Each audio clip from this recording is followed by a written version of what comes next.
It's a wonderful bird, Gentleman Bob. It's one of the more important game species down here. It's big business.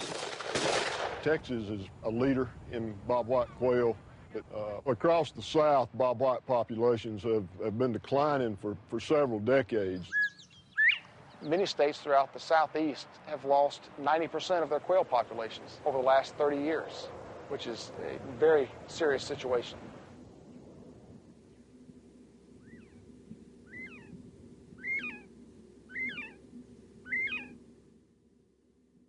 Quail are in trouble.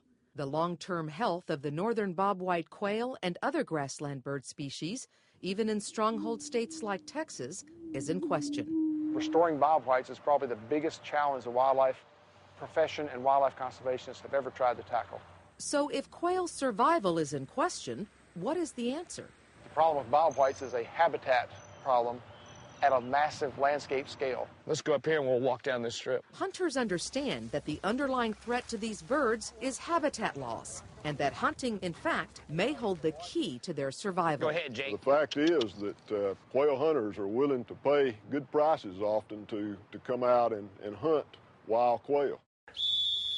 Come here, Blondie. This gives farmers, ranchers, and rural landowners a strong economic incentive to maintain healthy quail habitat. We'll shred it to keep it under control. Tom Craner also understands the value of quail to rural economies. Most of the quail hunting buddies, they all stay at the motel and eat at the cafe, shop at the grocery stores, and it's economically a great thing for South Texas. Good shot. Recognizing what quail have done for him and his local community, Tom has decided to manage his ranch to benefit the bobwhite.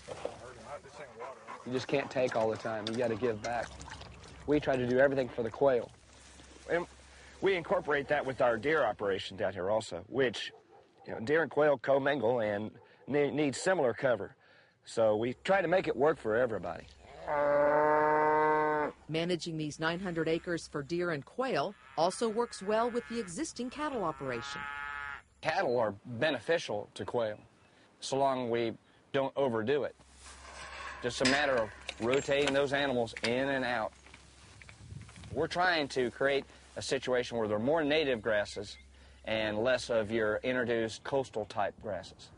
There's no benefit in coastal fields for quail. There's just, the deer starve in a coastal field. It's only good for cattle, and the fence rows are all cleared. And there's no place to hide, no place to nest, there's no place to eat. It's a tough situation. Whether from cattle grazing, crop cultivation, or urbanization, more intensive land use has damaged quail habitat. But what can repair it? It needs to have some type of diversity to it. So, the quail need to have a place where they can roost, they need a place to nest, they need a place for cover from hawks or any other type of predator. It's looking really good, looking real clumpy. I bet y'all been seeing some quail in here, haven't you? With suggestions from Texas Parks and Wildlife biologist Robert Perez, this is excellent nesting cover. Some old methods are bringing a new variety of life to this grassland habitat. Start burning and manipulating and it just sculpts it into something they can really use.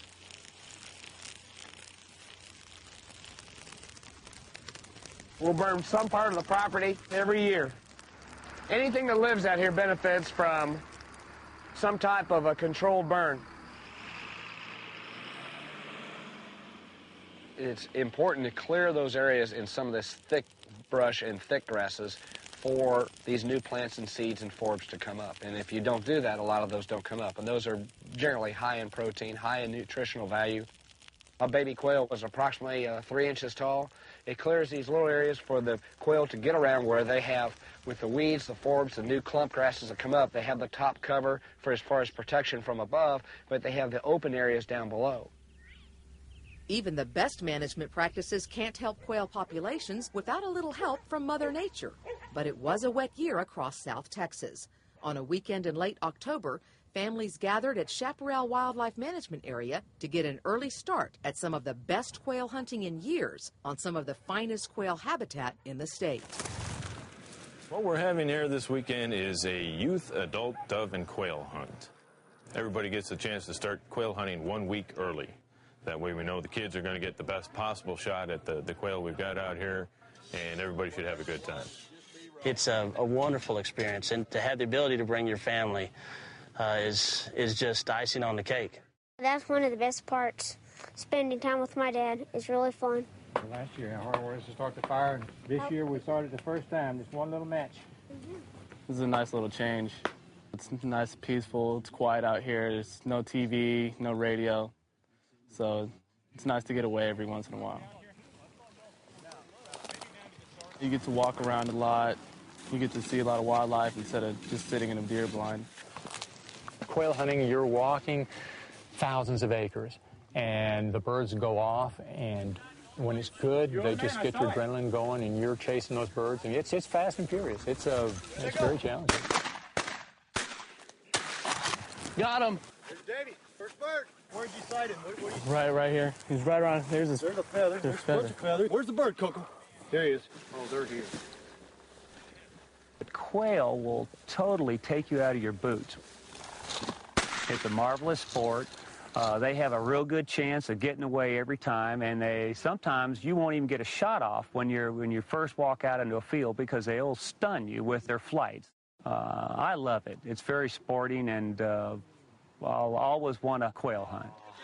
What a beautiful bird. Thank you, Coco. It's very affordable, only because of what the state is offering us. I can do this. You don't have to pay the big dollars to hunt. Not only is hunting at a wildlife management area inexpensive, it also contributes to the science of wildlife management. Hunters bring their harvested birds to a check station. We try not to waste the opportunity to learn something. We've got some folks down from Texas State University who are going to be removing the quail crops from these birds and looking at the seeds in there and trying to determine if the birds are exhibiting a preference for certain plants over others. And a male juvenile. This kind of research could lead to new management practices to enhance quail habitat and hunting in the future. In the meantime, a statewide recovery plan has been launched. State law now requires that Texas quail hunters purchase an upland game bird stamp for their hunting licenses. Resulting revenue will help fund quail conservation work. One of the bargaining points that we used to try to finally get that field borders practice was that we would monitor the bird response. Feet need to start hitting the ground with binoculars, counting stuff. And Bobwhite Quail recently gained some new allies at a conference of birders in the Rio Grande Valley. The breeding season counts would include songbirds. Quail folks and songbird folks are now pursuing some joint habitat restoration initiatives. And the Southeastern Quail Study Group that developed the Northern Bobwhite Conservation Initiative holds its meeting in conjunction with this songbird conference for the purpose of building relationships and alliances between quail conservationists and songbird conservationists. Well, it's a win-win situation when we go out and manage for bobwhite quail. We're going to help a lot of other wildlife species and help improve the overall environment. If we all just work together and pull together on it, we can help bobwhites and help songbirds and help ourselves all at the same time.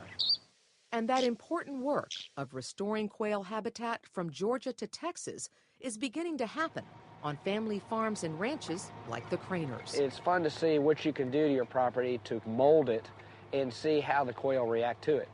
For folks like Tom, who hunted quail here with his father, keeping quail on the land for his family and friends to enjoy is a question of tradition. There they go! Good shot, Linda. I was pretty much raised on quail shooting in South Texas. Here, fetch up. Sit. We really enjoy it. Hold.